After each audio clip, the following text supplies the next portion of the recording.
وہ شان خلق دو عالم، درود ان پر سلام ان پر میرے مولا، یہ موقع دے کہ ختم الانبیاء دے۔ زندگی اللہ کا دیا ہوا ایک بڑا قیمتی سرمایہ ہے، اور اس سرمایہ کی قیمت کا پتہ آدمی کو اس وقت چلے گا جب عمل کا موقع ہاتھ سے نکل چکا ہوگا۔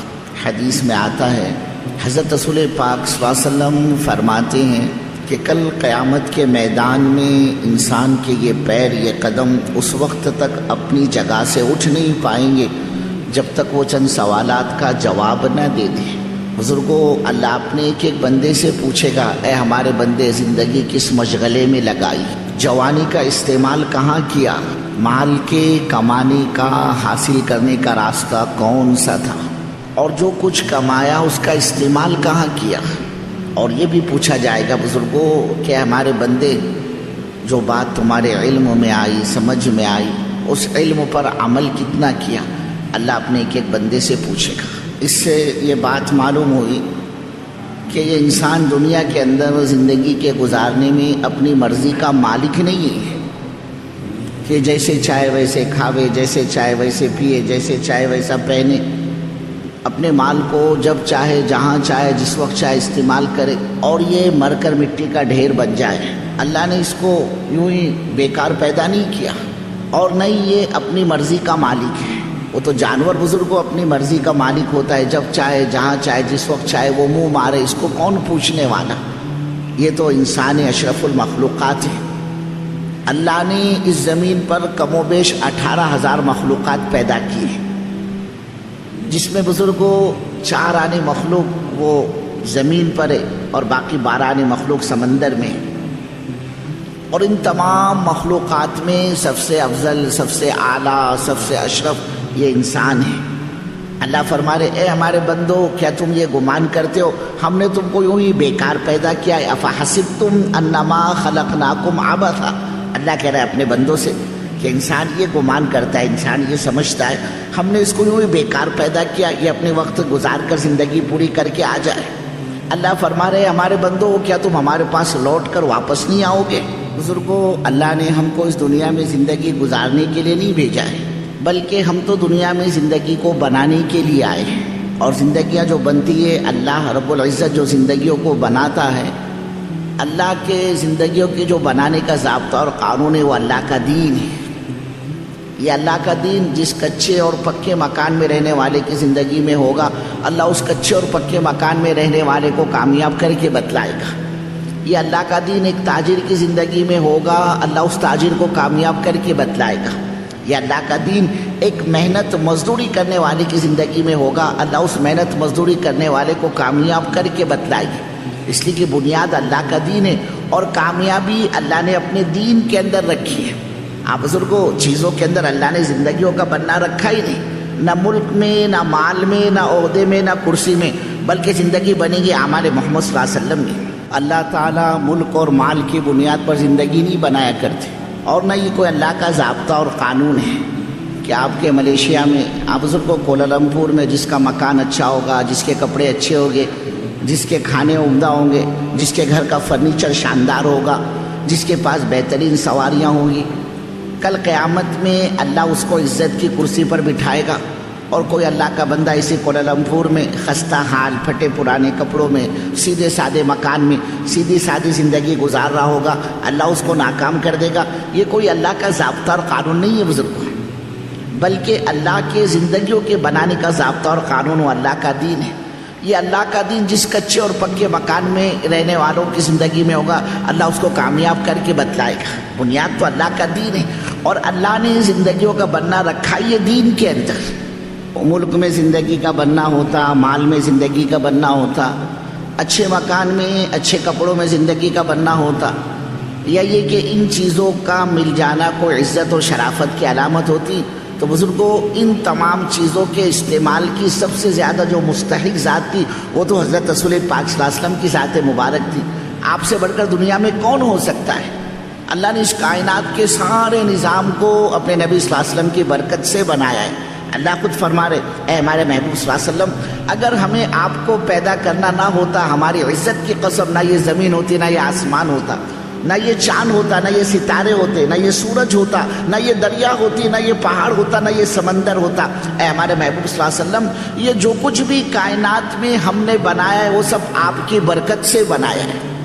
تو بزرگوں جس نبی کی برکت سے اللہ تعالیٰ نے کائنات کے اتنے بڑے نظام کو چلایا، اللہ تعالیٰ نے کائنات کے اتنے بڑے نظام کو بنایا، پھر کیوں نہ اللہ تعالیٰ اس کائنات کی بنی بنائی ایک ایک چیز سب سے پہلے اپنے نبی کو عطا کرتا کہ سب سے بہترین مکان، سب سے بہترین کوٹھی، سب سے بہترین شاندار رو ہاؤس اور سب سے عالیشان بنگلہ اگر کسی کا مدینے میں ہوتا وہ حضرت رسول پاک صلی اللہ علیہ وسلم کا ہونا چاہیے تھا۔ عقل تو یہ کہتی ہے بزرگوں، لیکن بزرگوں جب ہم نگاہ ڈالیں گے حضرت رسول پاک صلی اللہ علیہ وسلم کی حیات طیبہ پر، آپ کی سیرت مبارکہ پر، پتہ چلے گا یہ مائی عائشہ صدیقہ رضی اللہ تعالیٰ عنہ ہے۔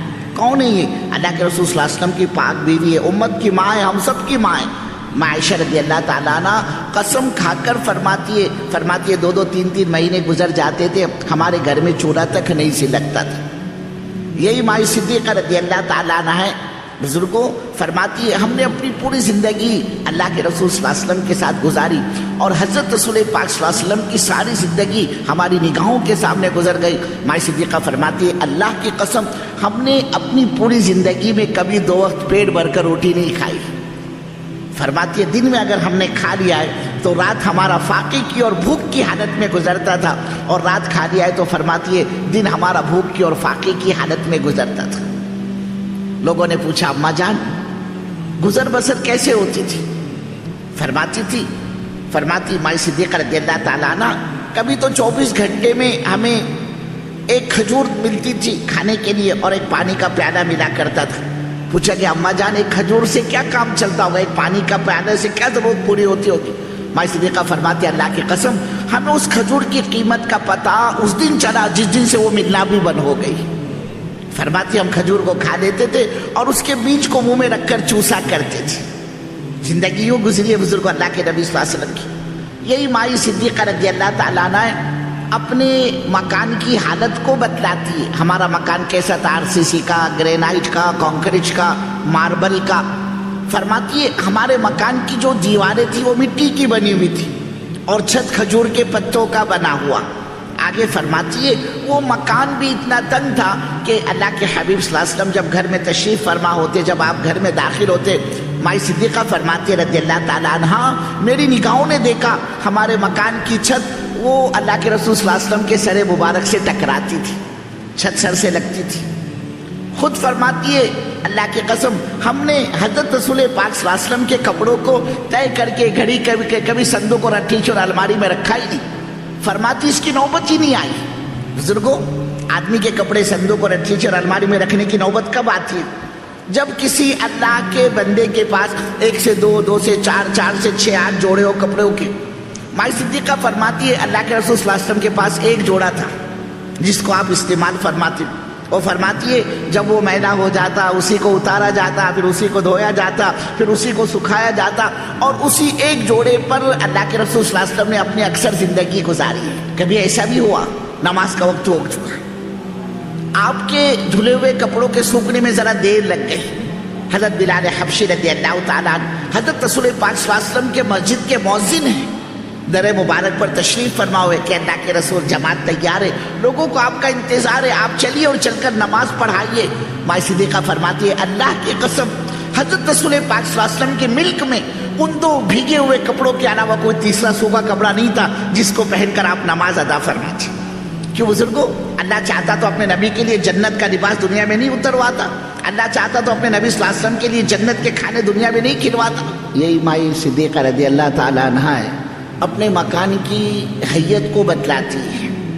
ہمارا مکان کتنا بڑا تھا، فرماتی ہے اپنے مکان کی لمبائی اپنے مکان کی چوڑائی کو بتلا رہی ہے۔ مائی صدیقہ رضی اللہ تعالیٰ عنہ فرماتی ہے میں رات سوئی بھی ہوا کرتی تھی اور اللہ کے حبیب صلی اللہ علیہ وسلم کا جب ارادہ ہوتا تہجد کا، اللہ کے نبی کی نماز کی نیت بن جاتی اور میں آپ کے سامنے سوئی بھی ہوا کرتی تھی، اس لیے کہ آپ کی تو عادت مبارکہ تھی، آپ لمبی لمبی نمازیں پڑھا کرتے تھے، اکثر و بیشتر اللہ کے نبی صلی اللہ علیہ وسلم کے قدم مبارک پر ورم رہتا تھا۔